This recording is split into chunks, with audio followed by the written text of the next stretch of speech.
How's everybody doing out there today? It's Alan Wayne. I'm up here, putting some new strings on this guitar. Got to play tonight. I'm playing up in Franklin, Kentucky at El Potrero at Exit 6 for Sean Burton's open mic night. Our featured artist this week is going to be Jack Fiddler, our old buddy Jack. So y'all come on out there. That is tonight, Tuesday, November the 13th. I think it's today's date.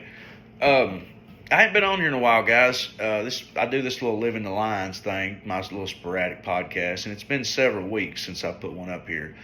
The gears still keep turning, just because I'm not on here blabbing my mouth don't mean I don't have some stuff going on. But I've got an overfeel of things that I need to get off my chest about what's been going on here recently. Right out of the gate, I released a single a month or so ago on Spotify and all your social platforms, Hunters and Hounds. And that song has recently been picked up by the MeatEater Podcast and was used on their most recent episode called What Happened to the Bob White Quail as their outro music. So if anybody has heard that, I've seen a lot of y'all posting up on my comments that you are here from MeatEater, and I truly, truly appreciate each and every one of you guys. I've watched my Spotify numbers go up by 1,000% in the past 24 hours, which is great. All that's good. Really happy that all y'all are here, man. Anybody new, anybody that's just finding out about me, you're here at the blossoming of things that are to come. We've got a big year planned out, man. We got more Creed Fisher cuts coming. I'm waiting on the co-writers agreements. Should be here any day. I got my music out now. I've got more music coming. I'm going into the studio the end of this week. I'll have sessions Friday and Saturday. So I'm hoping to have new music of my own coming very soon. Like I said, I've heard the Creed Fisher cuts. It's done. It's ready. It's going to be the third video that he releases and the third single off his new album. This will be the title track of that album, Between Heaven and Hell. So a lot of things going on up here, guys, and we're really just, man, I feel so fortunate to watch some of the things that have been in the motions for a long time. When I say you're witnessing the blossoming of my own original artist career, I guess, Hunters and Hounds is the first single that I've released on myself.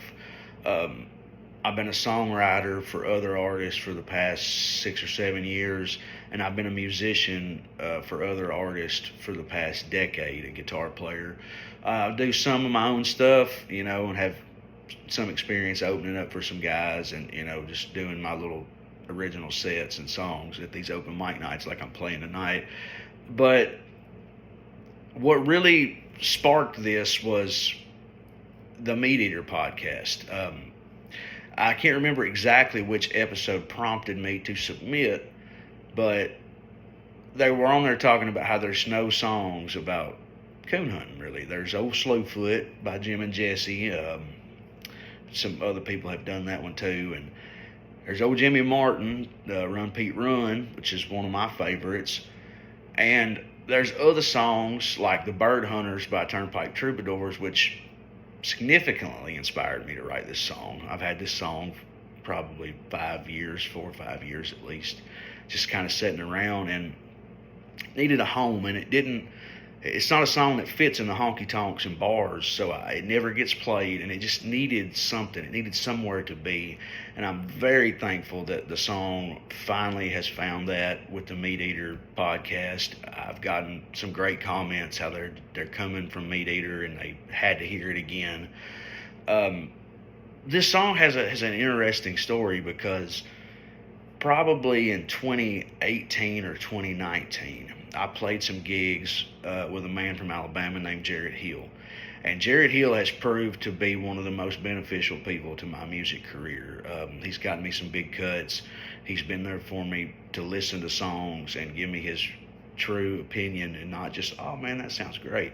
If you send Jared something and he's just like, hell yeah, he didn't like it. But if he's like, explicitive,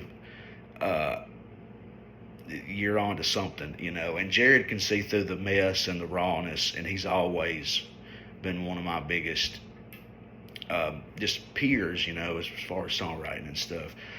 But I met him, and we kind of clicked right off the bat, just something. And then come to find out he's an old coon hunter from way back, as I myself am.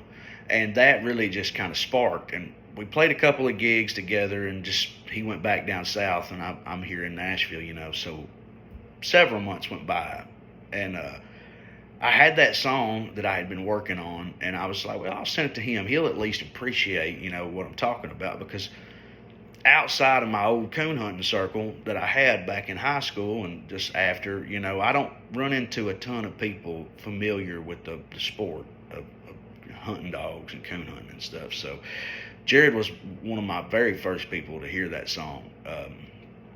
And I got a lot of positive encouragement from him back about it.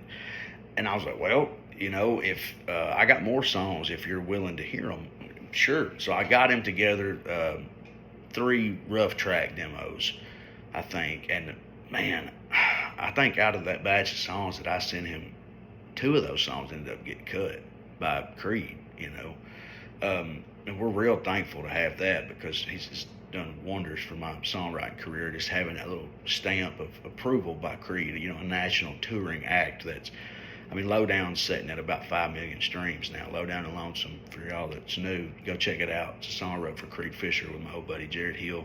Got another one coming out, Between Heaven and Hell. But the song Hunters, it's Hounds, at first glance, it's just kind of the biographical telling of my younger days chasing coon dogs through the woods with my buddies up here, north of Nashville. I'm about 30 miles north of Nashville proper. But it's the deeper meaning of the song is where we live at is one of the highest growing or the fastest growing areas in the country right now, Nashville and then the outer areas. We're experiencing unsustainable levels of growth and development, in my opinion, and in the opinion of a lot of other people, with no specific help from anybody of any conservation perspective. So like in the words of the song, some of the places where we used to coon hunt, there now sits a large scale housing development, like in the words of the song, we really were the last of our kind for this area, because there's not a lot of room to run hound dogs anymore around here, The first half of the song, like I said, is kind of biographical. It just talks about my old hound dog Clyde and my buddies that I hunted with all the time. His dog Levi. We put a lot of nights in, man. I was big into it. My, a junior, senior year of high school, and the first couple of years after I got out of high school. But then you start to realize staying out till 2 or 3 o'clock in the morning chasing coon dogs, and then having to get up and go to work at 5:30, 6 o'clock is.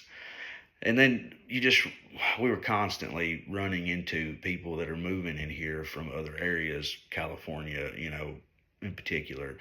And when you're stomping around through the backwoods in the middle of the night with dogs and lights and guns, and people just don't understand, we've been shot at and cussed and run out and everything else. And it just kind of, those days just kind of faded, you can listen to the song and it kind of tells the story.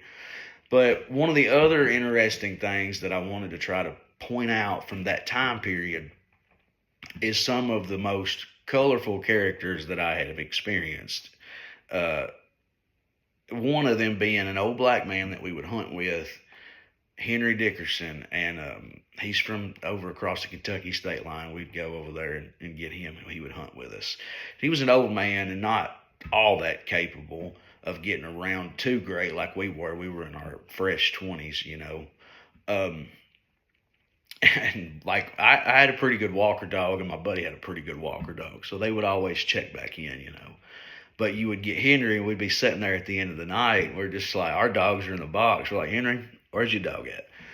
Well, son, if he's lost, he's lost. If he's run over, he's dead. That was always what he said, and that just stuck in my head. It was such poetic genius, just spewing out of this old man. I had to stick that in my back pocket and carry it along. And I ended up pitching the song to MeatEater just on the merits of that there was no good coon hunting songs. And had been my stab at it, and got a great response, and I've gotten a great response from you guys about it. I think it's just the realness of it.